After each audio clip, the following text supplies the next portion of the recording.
All right. Bryant, have you ever noticed that things happen in patterns? Yeah, it's a part of the game. Um, but what do you mean, Laurel, by things happening patterns? Well, just noticing like, oh, last time E-Quips, there were internet glitches. This time E-Quips, there's internet glitches from different source, which is You so know, funny. it's just technology. It's never been the easiest, not always reliable. But this is why we're here to talk about human-centered stuff because Mhm. that's what really matters at the end of the Yep, day. absolutely. Are you still in New York? Are you back? Yes, I'm still in New York, still in Brooklyn. This is a lightweight summer vacation for me. Much needed. Recovering from some burnout, Mm. and taking some time to just be around my community, people that I care about. So I'm grateful that I have the flexibility to do that. Yeah, I love that. And what about you? What's new with you? We got to take a short trip to Connecticut. Hmm. It was my mother-in-law's 60th birthday, and she had lost her husband recently, so that was kind of a bittersweet, but we got her, kind of a good birthday, I think. So that was a neat summer trip, very meaningful.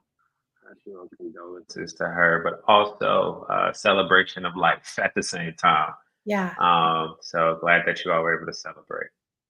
Yeah, thank you. Because I think this time, with all of this hitting so close to home because we moved up to be of service to them, um, what stood out to me was how much life just popped for me. Hmm. Like the appreciation of life just really popped this time around in just a different way. Why do you think that is? I don't know. I don't know if it what was different this time because, we've had losses before, but yeah. Yeah. Beautiful, beautiful. Okay. Well, this renewed sense of energy, it sounds like a little bit Mhm. just more life appreciation, maybe gratitude, maybe just Yeah. coming up. But glad to hear that you were able to celebrate for sure. Yeah. Yeah. Thank you. And I'm so glad you got away and got community and, you know, really aligned that way. Of course. Yeah. Thank you. All right. So shall we dive into today's topic? Yes. I'm excited about this topic. I'll let Mhm. you introduce it. I'm ready to talk. I'm ready to explore. But why don't you intro us and let people know what we're talking about today? All right. Sounds great. It's really connected to what we were just talking about with, life being rich and life popping. It's today's topic is there is something greater within you. Mhm. And just to formally give everybody a warm welcome to Coaching Equips. We do these weekly coaching tips that equip coaches, future coaches, and coach like leaders to develop their excellence in coaching. And today's hosts are myself and Bryant with the Institute for Integrative Intelligence. We're an ICF accredited coach training and education provider. And it's our deep passion to elevate human potential through the art and the science of masterful coaching. Mhm. We host these equips every Tuesdays live. So if you would like to receive a link to these to sign up in your inbox or just to watch the recordings, we will be posting a link below. Beautiful. A lot of great resources coming in the chat, especially if you are on LinkedIn. A lot of great ways to find out more about our programs, but also just a lot of resources for you to learn about the nuances of coaching.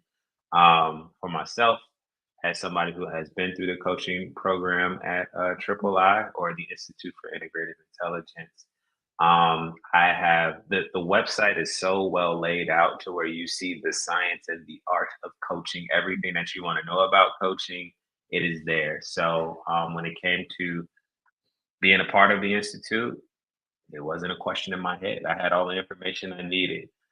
So please go check out those resources. Yeah. Yeah, absolutely. We have a very rich amount of content on there. And Bryant, as I just have to share this, as you were talking, I think we need to upgrade our tagline. The art, the heart, and the science of coaching. Talk about it. Talk about those brains. Those things. Talk about them. Yeah, I Because think it might be time. Yeah, the heart has so much, plays such a big role, and we're finding out more and more what that role is, which maybe we can pull in some of that research today. Um, I'm specifically thinking about the heart math. Do you remember that? I do remember it. Well, I remember about the heart mind. Could you remind me about the heart math a little bit? Yes. So the Heart Math Institute did some research on the how the heart interacts with the brain, just seeing what they could find out, and they had hooked up participants to skin, brain, and heart monitors, Mhm, and basically they wanted to see the response the body had when there were high arousal and low arousal images. mhm, And here's what's fascinating: the heart reacted before the brain or the skin did. They weren't exactly expecting that, but here's what's even more amazing that they it just blew them out of the water because this is unexplainable by surface science, that the heart reacted before the computer randomly chose an image, like measurably. It was with seconds that was measurable before the high arousal images were were picked, again randomly, again by a computer. And this study has been replicated now. I have so many questions, but I know that's not what we're here to talk about today. But Mhm. it's just interesting to because I was talking about this actually yesterday with another coach. Um, just how much the body communicates with the brain versus the reverse. I think Mhm. that we usually are thinking about how the brain is sending like how we interpret things, how we perceive things. The brain has just a way of just protecting you for the most part, but it seems like the Mhm. body is a little bit more intuitive and can predict things if we really tap into it a bit more. So I need to go revisit the study. So you've given me some homework already. I'm going to take that upon myself. But yeah, thank you for sharing that. I like to geek out about the science behind coaching and just human potential and behavior. Yeah, absolutely. And next week, maybe we can feature it if we can get if we can run a video, because next week's newsletter we're going to tap into more of the place of the heart. And really, so talking about today's topic, something greater within you, if you're tuned in at that level to the intuition that is available, just Mhm. it just opens up so many doors for people. Agreed, agreed. There is science coming out on intuition as well. I was listening to a Mhm. podcast about that the other day. There's a lot of new research as far as how to engineer tuition or how to understand the difference between intuition and instincts. Mhm. So that's an interesting conversation as well. There's so many ways we can go today. I want to stay on topic, but yeah, but these things are connected. But we want to talk about that potential, really understanding what is within and how do we cultivate it, how do we help it grow, what does it mean to us. Mhm. Yep, absolutely. So I just wanted to bring forward, and all of our discussion for those that are tuning in is going to be around the article, There's Something Greater Within You. And I'll post a link if you didn't get a chance to read that. But what really spurred this topic for me and really brings it to the forefront is when I ran across this amazing quote by Lao Tzu. Mhm. When the student is ready, the teacher appears. We all have heard that, right? But he took it a step further. He said, when the student is truly ready, the teacher disappears. Oh, I see what you did there. I see what you did there. Okay, a few things come up for me. It's just, of course, like when you go to look for something, you usually don't find it. I think that it's what that quote says to me, especially when it comes to teaching or learning. Like when it comes to a teacher, the right teacher will come around, and you don't need to look for it. It's just kind of like you put that energy out there, and the thing that you want will gravitate to you, or whatever you're focused on learning will gravitate towards you. But then the other piece there is just, we'll take it a step further, just like you might not need to hold on to that teacher forever, or it may come a time to where that person is no longer your teacher, and that's when you have I guess, taking in all of the knowledge, the information, the wisdom from this individual, and they feel safe to say that, all right, it's time for you to move on. So powerful, powerful quote. Mhm. Yeah, it also what it brought up for me, especially just looking through a coaching lens, because coaching is self-discovery, Mhm. right? Nobody's providing you the information, it's coming from within. So what I got this visual of teacher when we need that external guidance to get us somewhere. And then there comes a point when external guidance can only get us so far. We have to go within.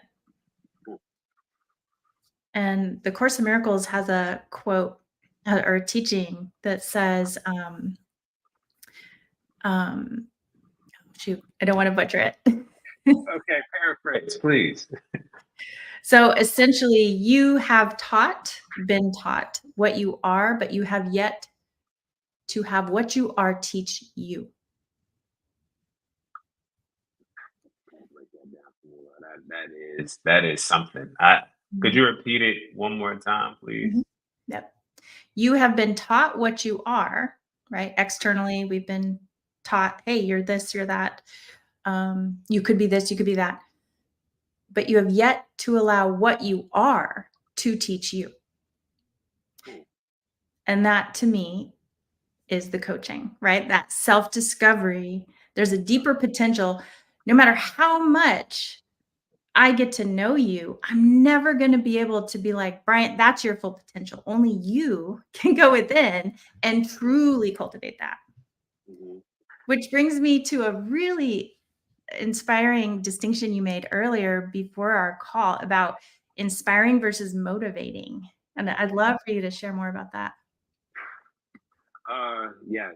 So, I was taught fairly, fairly early by my mom about motivation, the differences between motivations and inspiration, and she believed that I can't motivate you to do anything. I can only inspire you, and she meant that saying that I inspire you through action, and I inspire you when my words match my actions. Right. As far as the motivation, that comes from within. You have to want to actually do something, or you have to want to model those behaviors. Because I'm doing the things to inspire you for these behaviors. I'm walking the walk and I'm talking the talk. But the motivation is taking what you see or what you hear and actually applying it. So it's actually practicing those habits, cultivating that routine, that regimen. Um, and I guess an example for me is simply like getting up early in the morning. My mom always did it. She told me the benefits of it. And I saw how much she was able to get done and just would like before everybody else started their day. I still get up at 6 a.m., between 5 and 6 a.m. every day to get my day started because I don't want to waste a day. And again, that motivation comes from within, but it was inspired by my mother and the way that she carried herself. So I like to say that motivation, I can't motivate anybody to do anything because you have to want to do it. And that's what motivation is. Inspiration is just more so like seeing something or hearing something and just basically saying, like, I want to actually model that, or I want to try to do that, or I want to cultivate habits around that thing. So that's how I've been able to differentiate the two. And as a coach, if a coach ever tells you that they're motivational, I don't know if you want to work with that coach, right? I think that coaches give you inspiration, inspire you to think differently. They inspire you with new solutions. They inspire you to it's like that thing that you say on a call when I never thought about it like that, right?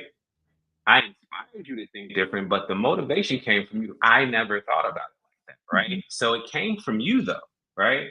I just inspired the conversation or the question that I asked you inspired you to think about it differently. But that motivation, you showing up there, you actually taking the time to think, process, that comes from you as the client or the individual. Mhm. Yeah. Yes, that is so true. I just love that distinction because we see this play out even in a coaching session, right? So if the coach is what we call cheerleading, Mhm. Cheerleading is when the coach is more excited than the client. That coach is going to miss a really key opportunity to say, wait a minute, what's missing? Why, something's not there yet for the client. But if we're just rah, trying to motivate, that's an external. So there's not going to be as much inspiration and ownership and follow through, therefore, on the client's behalf. And missed opportunity to go deeper. Yeah, and that is something I actually learned through the institute while I was in the program, mainly because I would get really excited when a client is like has that aha moment, but because my energy I was overzealous basically. Like, yes, that's it. But I did not give them the space to process what just happened. I wasn't just like, all right, what else is here? Or what else do you want to talk about? Or how do you want to explore that? I didn't give them the space to actually say, like, oh, like this is the insight that I had.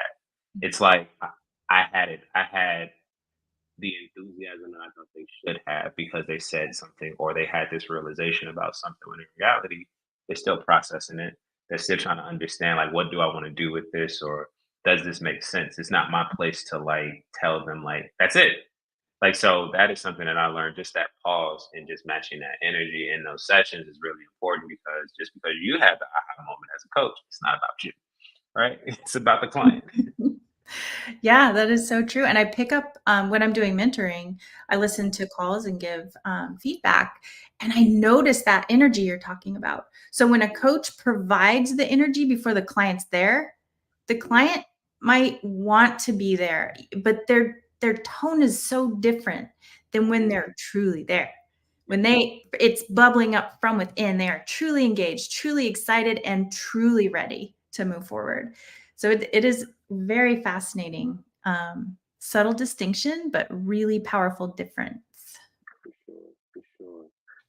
And I guess I want to ask you, Laurel, in those, I guess, as a coach or a coach like leader, in those moments, I guess you're having those not intense, but very like you're really in the weeds of a coaching session.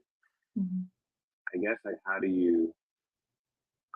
I'm sorry, let me take a step back. Before you even understand what potential is within another person, how do you begin to identify it? But how do you begin? But also, what does it look like when you start to have those early conversations around potential between a with a person about their potential? Like, what do those conversations look like? I guess that is the plain question that I want to start. Mhm. Yeah, it's so deep. So we can go in so many directions, but I like to boil it down to potential is a possibility. Mhm, And a possibilities, what I love about possibilities is we actually don't create them. I think we've talked about this. They already exist. The question is, do we have access to them? Do we have access to the potential that's within? Do we have what we need to activate the potentials within us? And that's what coaching brings out. And the mhm, irony with potential is that once you define it, kind of puts a box around it. And ironically, you can accidentally limit it. So it's this really interesting paradox. But at the end of the day, we're going for possibility and what needs to be cleared to access mhm, that possibility. mhm. I don't know if that answers the So, question. so it takes the the client having some sense of like, I guess this is where goals come in at. Like, what Mhm. do you want to get out of this engagement, and why coaching is so Mhm. client driven? Because they have to be have an idea as far as what they're Mhm. looking to get out of it in order to even begin to think about what possibilities could look like. Mhm. Yeah. Thank you. Yeah. And we can block our own possibilities, our own obstacles. Like if we've got a blind spot, self-deception going on, limiting beliefs, fears that are running the show, any of that. And the coaching, we hold space so the Mhm. client can lift these things up and go, is that true? Yep. It's Yep. not true. Throw it Yeah. away. What's real and what's not? Yeah. Yeah, what's at the roots? What's at the roots? Mhm. And if we're a rah coach, we're gonna miss the roots. Yeah. I think that is like the social media coach for the most part. Like what I've seen, like baseline, like when it comes to coach, like how can I describe it? Basically, like, you gotta have this routine in order to attain the best version of yourself, where you need to have this quality or this thing in order Mhm. to become the best version of yourself. And the thing about it is, it's not true. That is, you're speaking from your definition of what your potential or possibility is.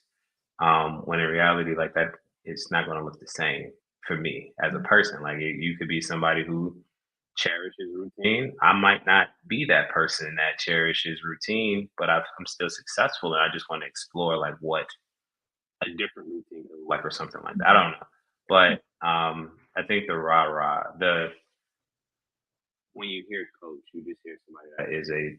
I think the understanding is that you hear somebody that is a cheerleader, or somebody that's there to just like tell you like, "Hey, great job."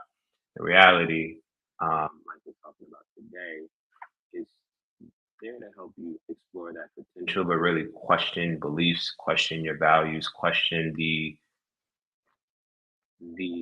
things that make up who you are up to this point. Because I got a question last week from somebody after a workshop, like, like, how do I stop? And this woman she's a leader at a company, at a big tech company, and she's just like, how do I stop how do I stop overthinking?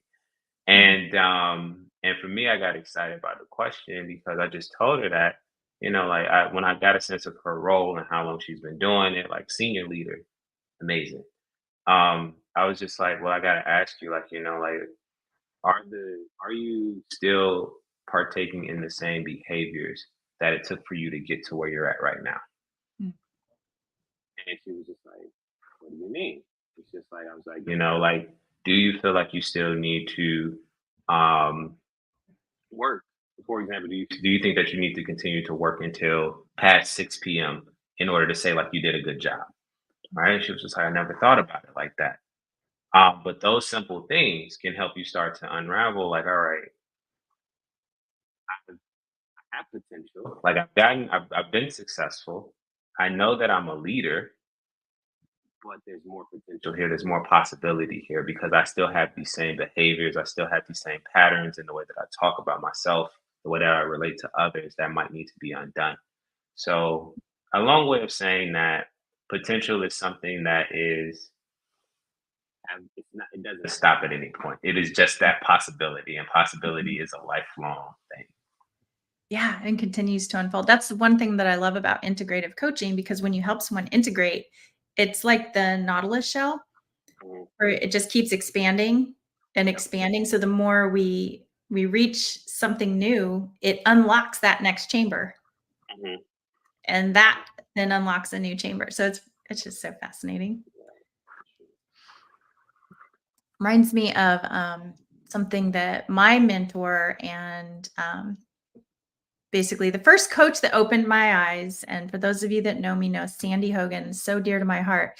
She just, when I saw her coach, I was like, that, Mhm. that was amazing. Putting someone in touch with their own wisdom, it is an art and it is a science.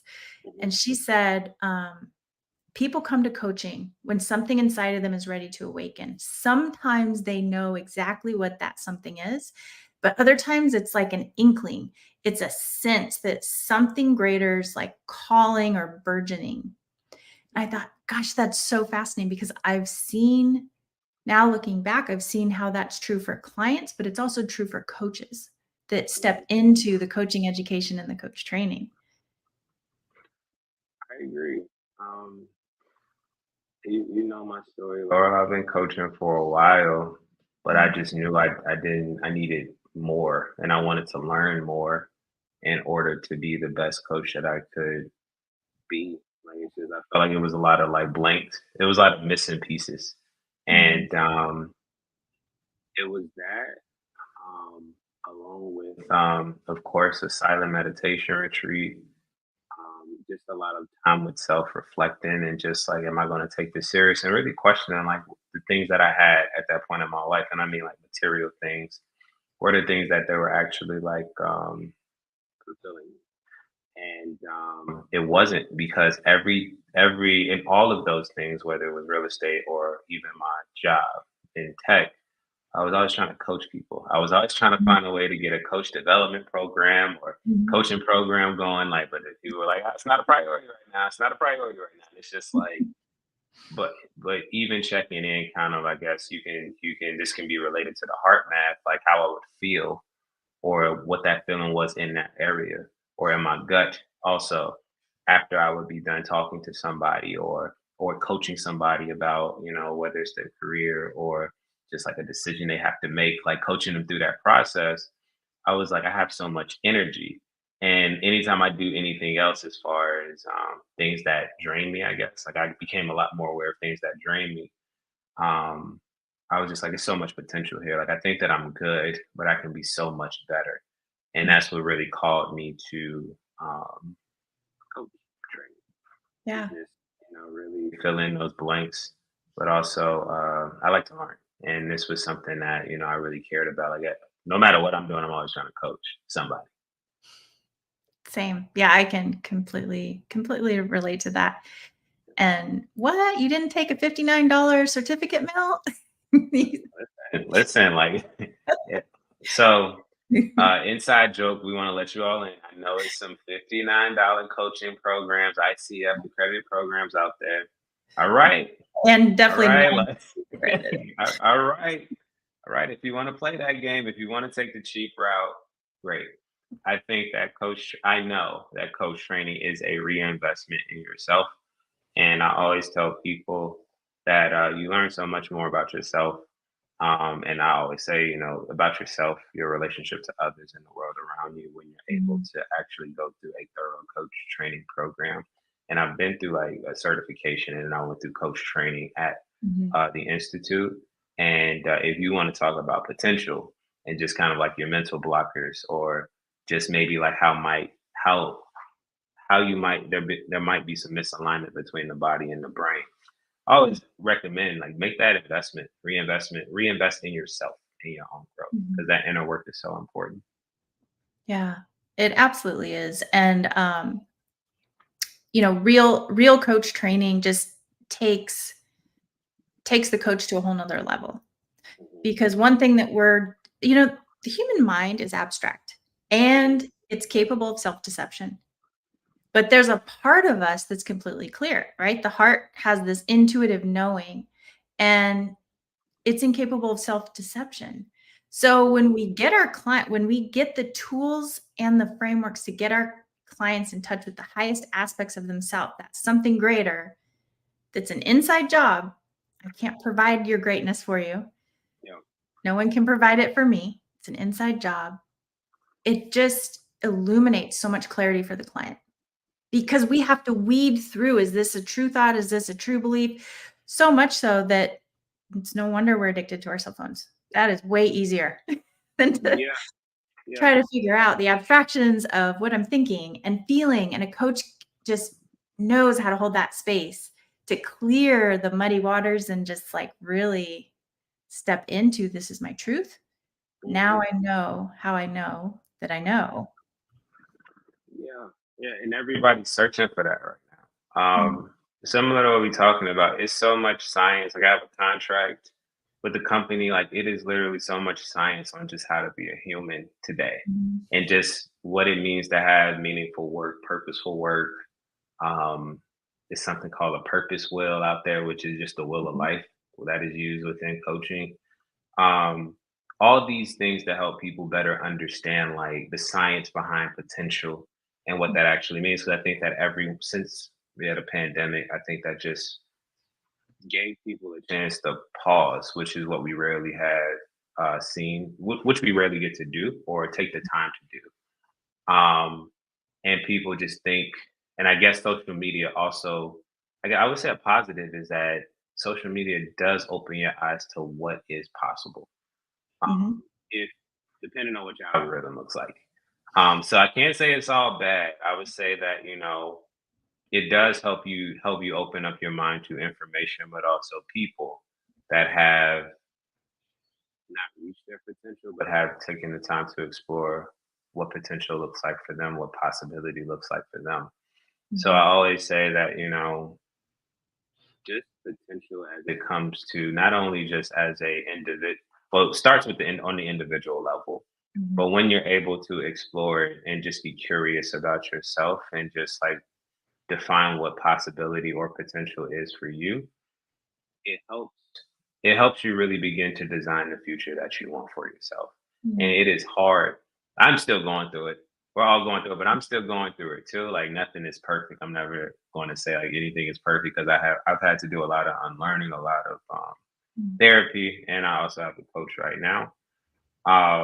Just to get to what I feel is just to reach that first 2, 3 levels of potential that I thought I could. But with every level, it gets deeper, and you have to continuously like just reinvent yourself. Like I've learned, or what I've accepted, is that I just don't want to be the same 6 months from now. Right? I want to continuously be able to just explore what possibility looks like for me, and I'm not able to do that by myself, Mhm. which is why like I talk to my coach. Like I see my coach's life, and that is the model, right? It's just like that is the inspiration to continue to have that curiosity about what potential, because he has his family, he has his acres, he lives outside of the country, and he just has this life. And it's just inspiration. That is what motivates me to continue to engage with him, but also just to do the inner work on myself, because something I've never seen before.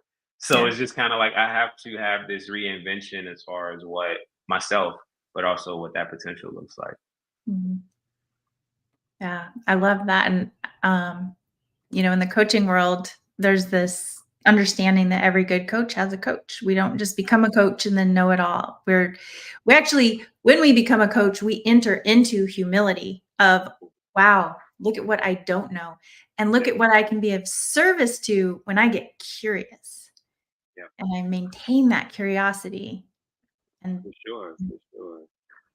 You see the letters out. Do you all see the letters after Laurel's name? That is Master Certified Coach. So I just want to highlight that. Like those letters mean something. It means hours put in. Like I think like I like to. I didn't really believe in letters, but when I started to see like what it takes to actually like be a ICF certified coach, I was like, oh, those letters like really matter, because Mhm. coaching is nothing but just reps over and over again. Sometimes you have a great session, sometimes it's okay, sometimes it's not so good, but it's just reps. So yeah, like it's potential is such a interesting conversation, because it continuously just challenges us, and I'm just speaking from experience. Just how can you just do a deep dive on yourself to make sure that things are in line with what you want to do? Like it just the things that you thought were impossible become possible, because you actually are able to like put together, sit down and put together, this is what I want this thing to be. Mhm. And you know the saying, like, you put something out there, the universe will conspire to give it to you. Mhm. I think that's coaching is the assistant in the universe, and actually making that thing happen when it comes to potential. Yeah, yeah. I view coaching as a shortcut in that regard. Yeah, yeah, Truth is the shortcut. yeah, yeah, That's what I like to say. yeah. Agreed. Mhm. Nice. Yeah, the other thing, that I'm reminded of as we're talking about this is, like, when we cover up our inner knowing and we don't follow what's calling us and we start looking at external. Mhm. We look at the external for the answers. I should be this, I should be that, I should be doing this. And that we see a lot of that in the marketing world where someone will get rich on something they did that worked for them and then says, "Come on, everybody, sign up. This is the way." And yet, Yeah. how many people get the exact same results? No, You know, no, not many. yeah, So, and the reason I'm sorry, I'm right? sorry, I'm Go sorry. The ahead. reason I'm laughing is just because like you still have these e-courses out here, these 6 weeks, like get your life together in 6 weeks. People still buy them, but Yeah. you can't really tell the success rate, because those courses don't fix anything unless you're actually going to go apply it. That's what it comes down to.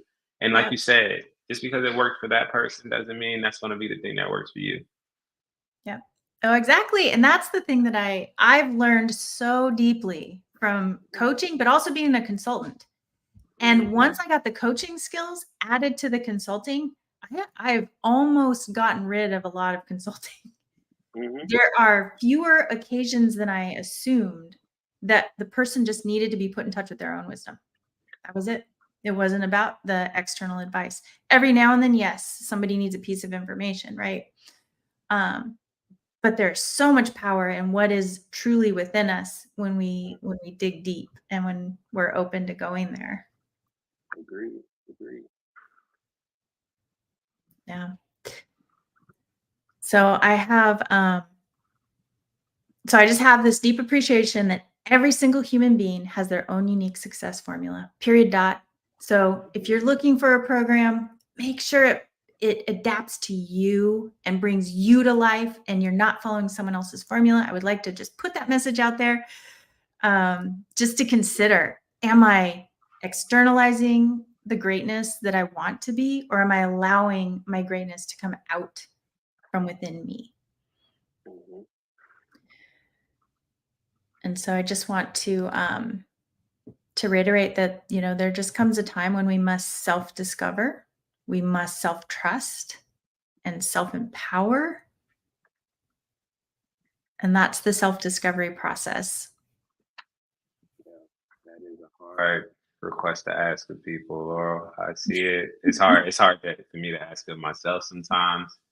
When you just got so much stuff, like it's sometimes hard to get up and say, like, all right, I want to actually go figure this out.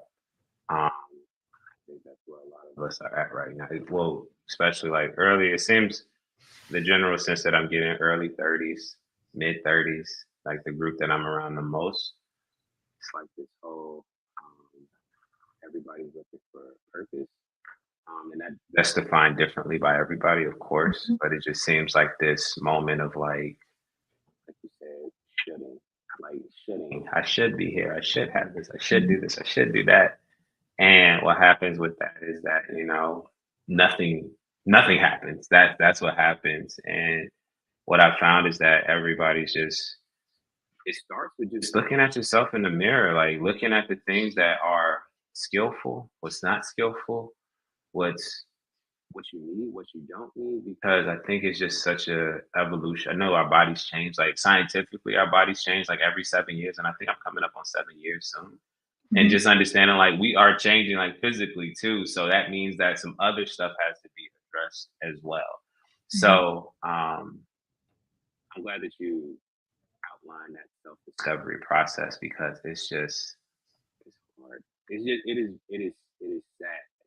And that's why my voice is kind of low, because it is sad to see, like, I see so many people just hard to look at themselves in the face and just say, like, like, this is what I like, this is what I don't like, this is how I want to change. Yeah. Yeah. Yeah. And it breaks my heart that we are in a society where that is an experience, because we're not in community enough to where we don't have to question our value or self-worth, or we don't experience. What breaks my heart too is we don't experience our wholeness unless we seek it. And why isn't that just a normal part of our life? It could be. Community. Could be. Community. It comes down to community. I think that I was listening to a podcast, and I think just like, the conversation was just around this 33-year-old was just like saying, like, am I not doing things right? And mind you, this 33-year-old makes $60,000 a year, no debt, lives a pretty modest life. And she's like, I look around, I see people on social media, like, like they talk about the cars, like everything that they have. And the host was like, you got to remember, like, we just live in an era to where back in the day when people used to tell you, like, stop trying to keep up with the Joneses, that's because the Joneses were like your neighbors. and you would be able to see everything. You would be able to see the good times, but also you'd be able to see the fights. You would know about the fights, the things that when things were tough. So it wasn't just a glamorous lifestyle that people were showing off. And I think that it comes back to that facade of feeling like you should live a certain way or should look like this. But I say that to say that, I think a big part of this is just finding that community of people that, for me, I would just use me as an example, that are just like unapologetic in who they are. They are who they are. Like what you see is what you get. And of course they care about you and they care about your growth, your development. That's all that I'm looking for right now. Mm. Because if you're doing that same thing, that inspires me to do the same thing. Now I have the motivation around me to know like this person, this my friend isn't perfect.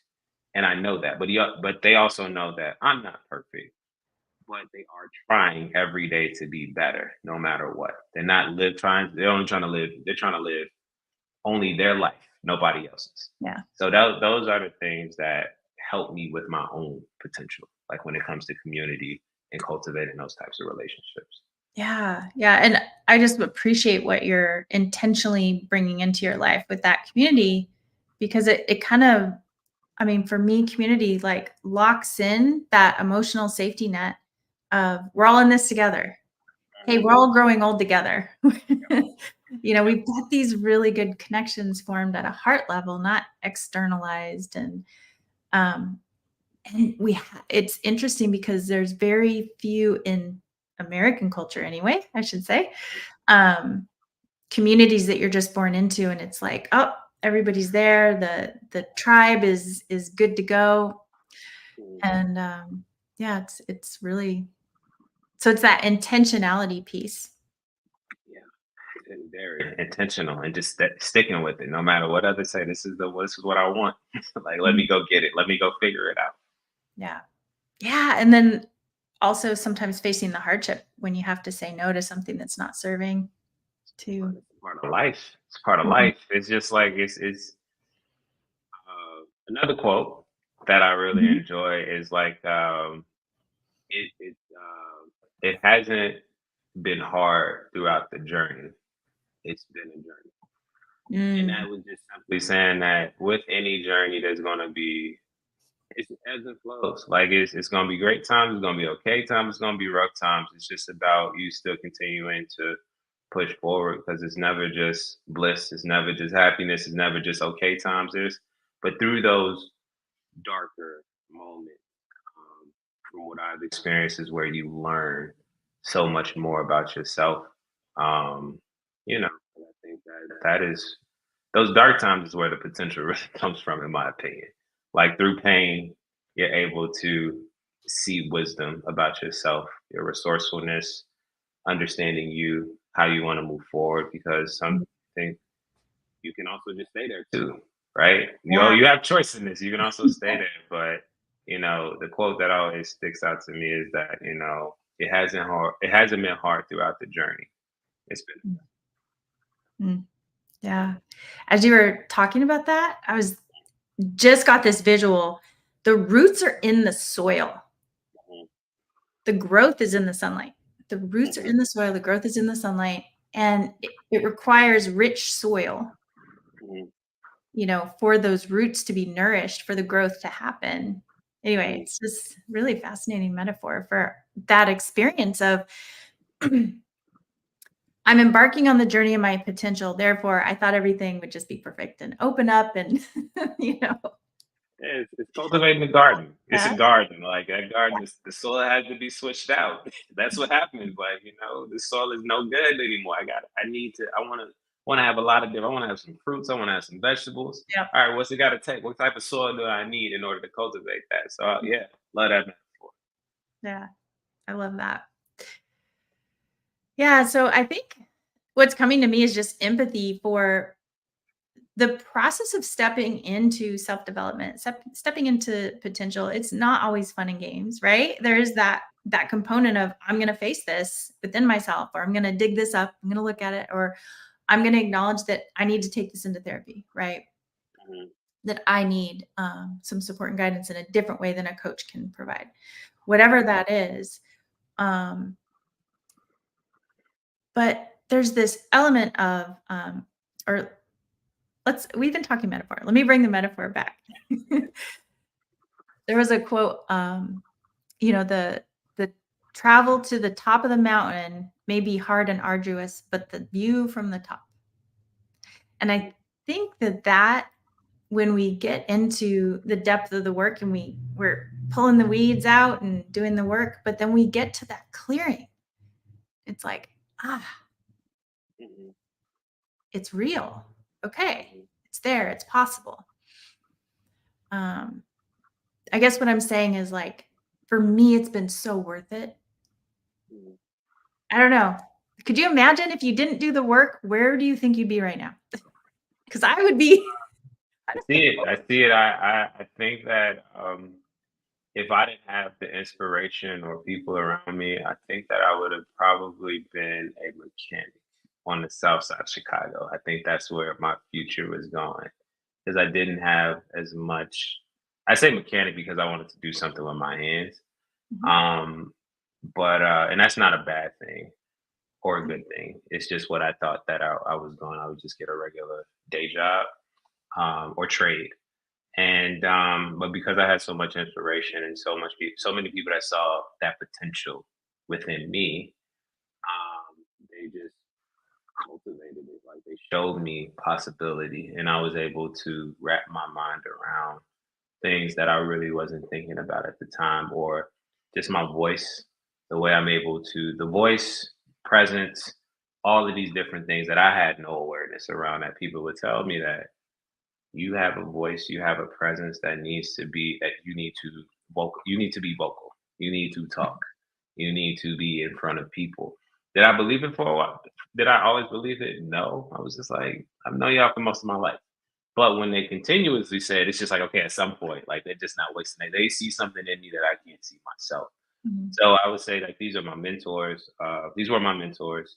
These were also like my coaches, like whether it's just a football coach, like they were also my coaches still, and of course my leadership coach now. And also therapy. So I think I just wanted to explore like what potential looks like for me, and it's just like spending the money, taking the time, like pausing, being okay with just like, all right, I'm just cool with like pausing right here, sitting with this thing, figuring it out, and then moving forward. Because it's not a race. But you will find that, when you go into that darkness brings so much wisdom, and you can't be afraid of the dark. That's what it comes Mhm. down to, Yeah. because it'll follow you for the rest of your life if you keep trying to avoid it. But that limits your potential. Mhm. Yeah, absolutely. And to me, that's the symbol of moving from the head to the heart.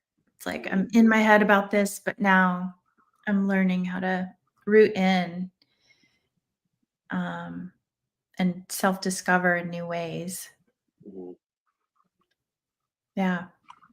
I feel like you got a lot more you want to say, Laurel. I see There's your brain going so over that. much. Yeah, this could go in so many directions of like, wow. But I did want to circle back to what you said because I appreciate that there is a seed of greatness within us all. But sometimes that seed of greatness is the mechanic, but the mechanic is the mechanic because that's their love and passion. Hmm. I am here, I have a mechanic like that where I bring in my car and he's just like, let's do this. I got you. You're fine. And that's his thing. It lights up his world. But if there's somebody that's the mechanic but called to something else and ignoring it, that's when we worry. That's when we go, wait a minute, as a coach, what can we do to get you to what is within you? We all have that something. Hmm. And it's not always president of the United States. It's not always in front of people. Sometimes it's I want to show up and I'm going to be the person in the community that picks up all the trash this week. Hmm. That is calling me, whatever that is, right? We all have that. So it's at least that's what I've seen. Hmm. Just And in my years as a coach is that greatness is an inside job and there is something within us mm, calling. yeah, yeah, and again, that mechanic is only a first step for somebody. That mechanic or just picking up the trash is the first Mhm. step. That leads to other possibility because you took the time to say, like, this is what it's calling me right now. And you don't know where that takes you. But Mhm. it's just taking that first step. So I would Yeah. definitely want to say that. Yeah. Awesome. All right. Well, Brian, thank you so much. We really got I just feel like we got some groundedness around, Mhm. it's really I light up when I talk about greatness and potential. It excites me, it inspires me, but thank you for bringing also that groundedness into it because it is doing the work. It's being, as Brene Brown says, you're in the arena, you're facing the uncomfortable to get on the other side of it. Mhm. And that is a journey. It's a journey. It's life is an adventure in that way.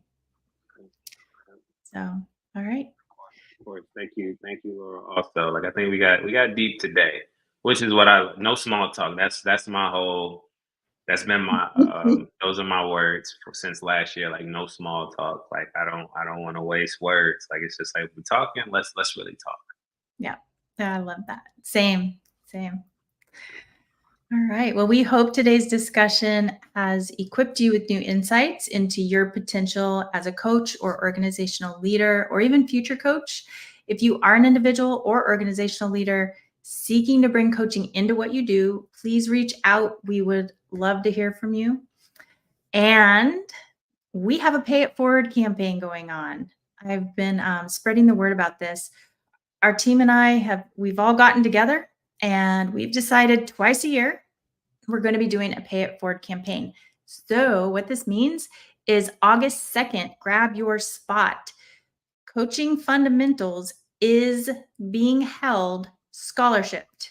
So, you can get a solid foundation in the art and the science of what real coaching is. So, if you'd like to scoop that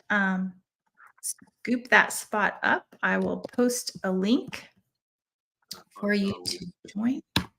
I want to say about the coaching fundamentals section, like Laura said, it is scholarship. But if you're paying $59, I'm telling you that $59, this is scholarship. So this is a gift. But if you pay $59, whatever you pay for whatever you spent that $59 on, it is no comparison to what you will get out of this one module of coaching. Remember, this is just fundamental. So the first module, 6 hours. So full day of you really just getting immersed in the nuances of coaching, understanding what it is. Like take the time. Mhm. We're just asking you to just reinvest some time into yourself. So it's a full day of just understanding those fundamentals around coaching. As you can see, I got kind of excited about it. I had to bring myself back. But yeah, that's what coaching fundamentals is. Yes. Yeah, you will definitely walk away with a very solid foundation to grow from as a coach.